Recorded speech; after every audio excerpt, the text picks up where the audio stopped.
Take a look around. It's no longer a secret. Between the silver pants, the black nail polish, these men are getting more feminine than ever. And there's no hate against gay men. You know I love gay men. However, this drug that's being slipped inside these food, this water, atrazine, it's getting out of hand. A lot of men are becoming more feminine, inheriting more feminine traits at a higher fast volume, and they don't even understand why it's happening themselves. Let me break it down for you. Over the last decade, a quiet, measurable shift has been occurring across the United States. Atrazine is banned in other countries such as Switzerland, Europe, the UK, Africa, because they know this is no good for their male testosterone levels. But in the United States, they don't look at us as human. They look at us as cattle. Testosterone levels in men have gone down 1% every year. Sperm counts have gone down, dropped by over 50% within the last 5 years. Sperm quality is down, physical strength quality is down, testosterone is down. Men are exhibiting, flaunting more feminine traits than ever. Young men are picking up on feminine behavior more than before. For years, critics blamed lifestyle changes, video games, which is funny because in 2026 has a man holding a football with black nail polish and Lil Bougie clocked that T. Let me put the video here. I never thought in a million years that I would see a Madden cover with one of the best players with his fingernails painted.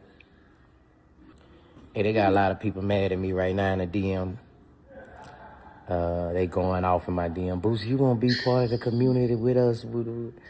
Nah, bro. I just feel like video games, processed food, lack of exercise, shifting societal norms. But what if the primary driver, the primary cause, what if the reason for this generation's lack of masculinity has nothing to do with this natural biochemistry? It's a direct consequence of a silent, insidious chemical that's being put in our water and even some of our food. Today we are diving deep on the impact of atrazine, one of the most widely known weed killers on planet Earth. We're going to look at the jaw-dropping statistics.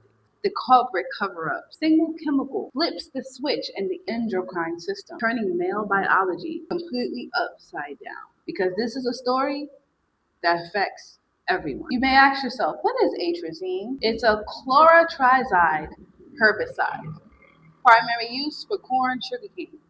Banned in Europe since 2003, but widely used here. To understand how we got here, atrazine was introduced in the late 1950s. It's a powerful herbicide used to stop breadloaf weeds. It's effective, it's cheap, about 70 to 80 pounds of it hits America every year.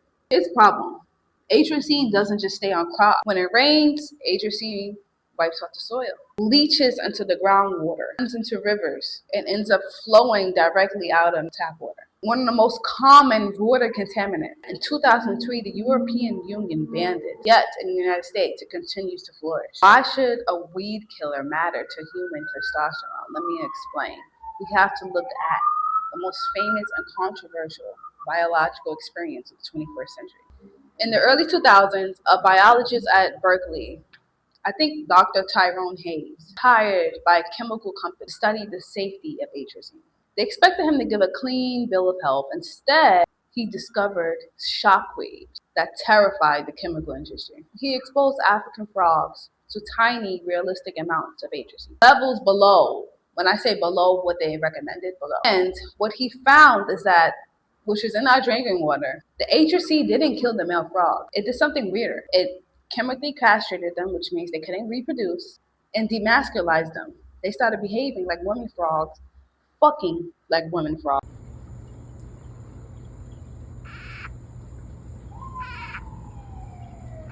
and acting like women frogs. Let that sink in. It didn't just lower their energy. It altered their biological sexual expression. 10% of the genetic male frogs tested with atrazine transitioned into females, to the point where they can mate with other males and lay eggs like women or women frogs. Tanked testosterone and the inability to reproduce. When Dr. Hayes published his findings, agricultural giants behind atrazine launched a multi-million-dollar smear campaign to discredit his work. campaign that was exposed later. Despite the corporate pushback, independent laboratories started researching and doing experiments of their own.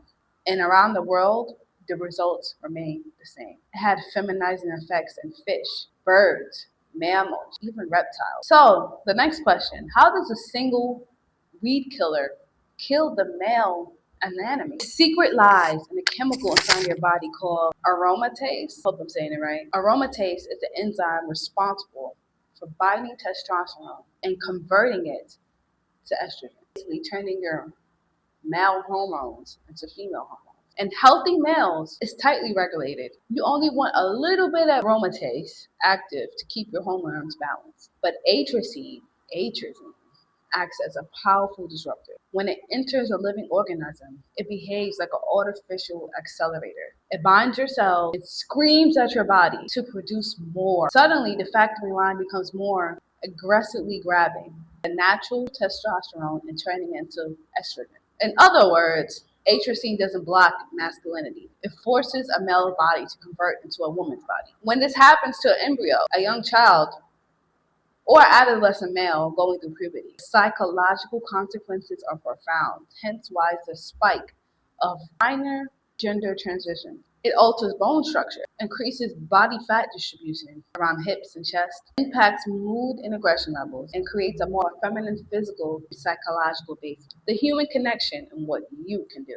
Now, a lot of pushback is we aren't frogs, we aren't animals. Biology and science prove once again we have a lot more in common with animals than we would like to take credit. A glass of tap water isn't going to turn a grown man into a woman overnight. But what scientists are realizing, humans are suffering endocrine disrupting chemicals like atrazine, alongside BPA, plastics, and other harmful chemicals. Don't just affect what you consume today. They affect when a pregnant woman drinks water high amounts of atrazine, the chemical passes the placental barrier. It interacts with the developing male fetus. The exact moment its reproductive organ and brain structure are being mapped out by hormones. Because testosterone is artificially converted to estrogen during those critical weeks in the womb, his biological baseline is permanently altered before he's even born. He is born with fewer Leydig cells, the cells that produce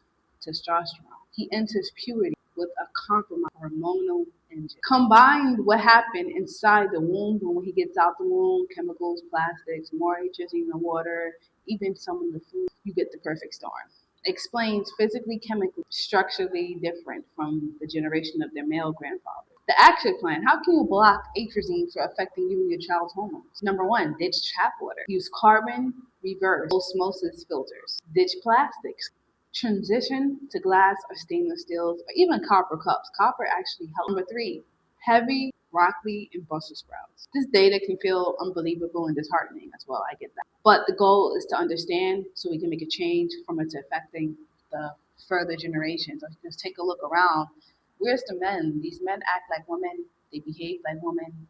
And it's very clear that the testosterone, especially in black men, is declining. The goal to understanding science isn't happy. It isn't to make you feel helpless. It's to give you the ultimate blueprint on how to protect yourself. But you can change your immediate environment. Like I said, stop drinking tap. You need to invest in a high quality water infiltration system, a reverse osmosis system, ROS or RO system, or a solid block carbon filter for your home. Finish the plastic. Endocrine disruptors love plastic and they love heat. Stop microwaving food. Get rid of the microwave. Throw away plastic water bottles, especially the ones that's in your car. Don't even try. Transition to glass or stainless steel, even copper. Support your body's natural estrogen. Eat organic vegetables, broccoli, Brussels sprouts, even cabbage. They have a natural compound called DIM that eliminate excess natural estrogens in your body, allowing your natural testosterone to take the wheel again. Our health, our strength, and our biological identity is under a silent environmental attack. Being masculine, healthy is awareness. Choose to protect your body. If you need other people to hear this video, smash this video a thumbs up, share with someone who needs to hear this. Most importantly, to the men that are watching, Please take care of your bodies. Invest in these filter systems. Eat more natural, organic vegetables. I'm not talking about the ones at Whole Foods. They have it too. I'm talking about the farmers markets. Get your vegetables from the farmers markets. And most importantly, grow your own vegetables. It's seeds everywhere. You could start buying seeds, collecting seeds. So when that time comes, you know what to do. Anyways, drink your water, filter your water, eat your vegetables, organic, farmers market, stay strong.